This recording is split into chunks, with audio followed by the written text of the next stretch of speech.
en el barro. Muy buenas, ¿cómo andan?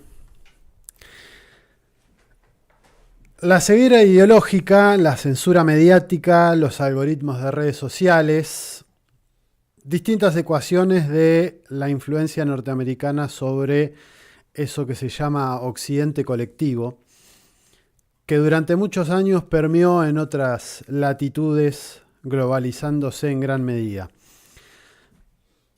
La frase que da nombre a esta editorial no es de autoría de quien les habla, la dice cada vez que puede el actual presidente de la República de Turquía, Recep Tayyip Erdogan. Y definitivamente es una frase que da cuenta de lo que decíamos previamente en otras oportunidades. La mayoría de las élites empresarias, sobre todo comunicacionales, de muchos países, ven el mundo con los ojos de ese occidente colectivo que está en franco retroceso. Y es que quizá la cumbre de Kazán de los BRICS sea uno de los acontecimientos políticos más importantes de este año, junto con las elecciones en los Estados Unidos. Sin embargo, la mayoría de los medios de comunicación occidentales omitieron hablar al respecto de esta cumbre o lo hicieron a regañadientes y con sorna o displicencia. Evidentemente, la peor de las cárceles, o la mejor según el caso, está en nuestras cabezas y es ideológica. Es conceptual, es en el plano de los simbólicos. Según el presidente de la Asociación de Periodistas Económicos de Turquía, Recep Ersin, la situación actual de ese país es bastante compleja, fundamentalmente por problemas con inflación. Pero el gran problema es que el pensamiento nacional de ese país está tan occidentalizado que todo se ve con esa anteojera unilateral. Ejemplo de ello es que Anse Sarakol, hija de la portavoz de los políticos pro-occidentales del país, Najla Karakol, ha ganado decenas de premios en Estados Unidos en el campo de la política exterior. Y sostuvo recientemente que, por ellos, no podemos mirar la política exterior con los ojos de Occidente. Oriente tiene su propia forma de entenderla. Debemos tener en cuenta este factor. Las palabras de Ersin coinciden con la evaluación del analista Pepe Escobar, que venimos citando y señalando en varias oportunidades, quien sostiene que la cúpula política y militar de Turquía es pro-OTAN, es pro-occidental y es una de las complicaciones que tiene el país. Entonces, ¿por qué Erdogan hace este cambio? Por el simple hecho de que Occidente está en declive, y lo ve. Y cada vez más complicado en términos económicos y financieramente. Esto Erdogan lo sabe, evidentemente, lo analiza, y sabe que para resolver ese problema y los problemas internos debe diversificar sus vínculos. Y es tan sencillo como eso y a la vez tan complejo. Lo de Turquía es un caso que nos sirve de ejemplo, fundamentalmente porque es importante para Occidente, valga la redundancia.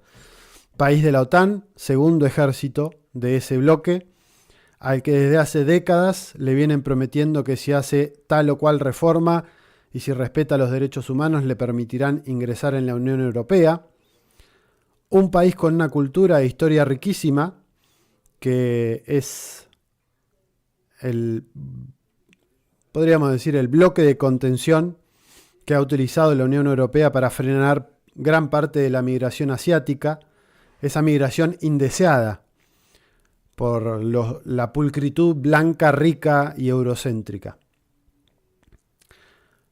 Pero esta cumbre de Kazán no solamente se incorporó Turquía al bloque de los BRICS, sino otros socios de mucha importancia económica y geopolítica, de 4 continentes: Argelia, Nigeria y Uganda de África, Bolivia y Cuba de nuestra América, Bielorrusia de Europa, e Indonesia, Kazajistán, Malasia, Tailandia, Uzbekistán y Vietnam de Asia. Países que en conjunto, según cifras del FMI a 2023, suman más de 5 billones de dólares de PBI. Y se encontrarían, según se analice, en tercer o cuarto lugar, dependiendo si en esa escala global tomamos o no como bloque a la Unión Europea. Países que además tienen ubicaciones geográficas claves y que poseen bienes estratégicos fundamentales como hidrocarburos, minerales, alimentos, hoy fundamentales para este entramado económico global en el que vivimos. Sumado a esto, según Bloomberg, que nada puede considerarse de prorruso o pro-chino, el FMI estimó que en los próximos 5 años el crecimiento económico mundial estará impulsado por las naciones BRICS. Sobre todo China, con un 21,7% de ese total, y la India, con un 14,8%, casi un 15%. Esto sirve para ver la decadencia de Occidente, o cómo está cambiando la cosa, y en contraposición, las 2 economías menores del G7, Canadá e Italia, contribuirán en estos 5 años venideros en menos de un 1% al crecimiento mundial en el mismo periodo señalado. Menos que lo que van a aportar Bangladesh, Egipto o Filipinas.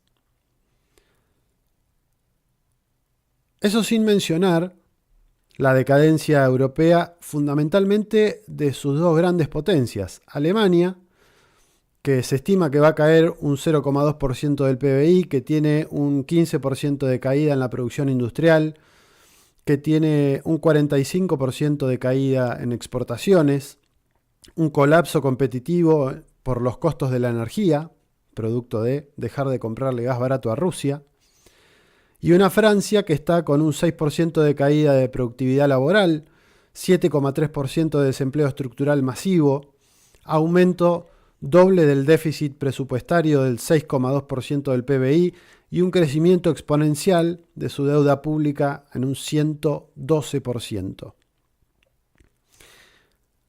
La cumbre, que albergó durante 3 días a delegaciones de más de 36 países, de los cuales 22 enviaron a sus principales líderes, y que puede significar un punto de quiebre en el proceso de organización de ese sur global contra un sistema unipolar de un mundo basado en reglas que obviamente nadie escribió, nadie leyó ni nadie escuchó, pero que todo el mundo sabe que impone Estados Unidos desde hace décadas.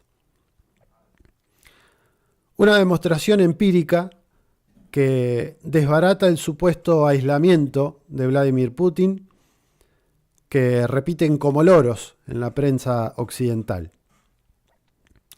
Una cumbre que tuvo hechos de impacto significativos, por ejemplo, las reuniones entre Xi Jinping y Narendra Modi, que llegaron supuestamente a un acuerdo para resolver sus diferencias fronterizas, luego de que se recalentara en 2020 ese conflicto.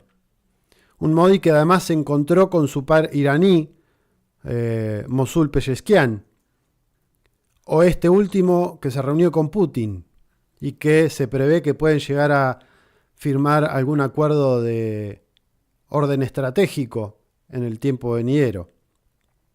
O un Putin que se reunió o tuvo reuniones bilaterales con 17 mandatarios de otros países, incluido Mahmoud Abbas de Palestina o Dodik de la República de Srpska, parte de Bosnia-Herzegovina. Nadie es imprescindible, pero todos son importantes.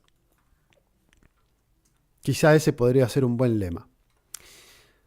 Más allá de las consabidas ausencias, como la del príncipe heredero saudí Mohammed bin Salman, que dicho sea de paso tuvo un timing increíble porque se juntó con Anthony Blinken en el mismo tiempo que sucedía la cumbre. Otro mensaje que se presta a especulaciones. La nota sin lugar a dudas la dio Nuestra América. Lula vetando a Nicaragua y Venezuela la posibilidad de ingresar al bloque. Especulaciones sobre las motivaciones hubo miles y seguramente habrá miles. La palabra oficial fue bastante pobre y carente de sustento. Pero como dijo Putin, en el BRICS las cosas se hacen por consenso. No se le impone nada a nadie. Una picardía, si se nos permite el término, pues, que puede costarle caro no solamente a los países afectados directamente, sino a todo el continente. Kazán sucedió y habrá tela para cortar durante semanas para analizar todo lo que allí se haya charlado, más allá de que la prensa occidental seguramente estará centrada o focalizada en el proceso electoral que se avecina en el hegemón. Una carnicería a cielo abierto que puede seguir generando problemas en otras partes del globo. Lo que está más que claro después de esta semana es que los BRICS llegaron para quedarse y que van en serio con eso de cambiar de raíz las lógicas impuestas por los acuerdos de Bretton Woods posteriores a la Segunda Guerra Mundial. Como decía Rafael Correa, no vivimos en una época de cambios, sino en un cambio de época. Y el mundo es más grande que 5.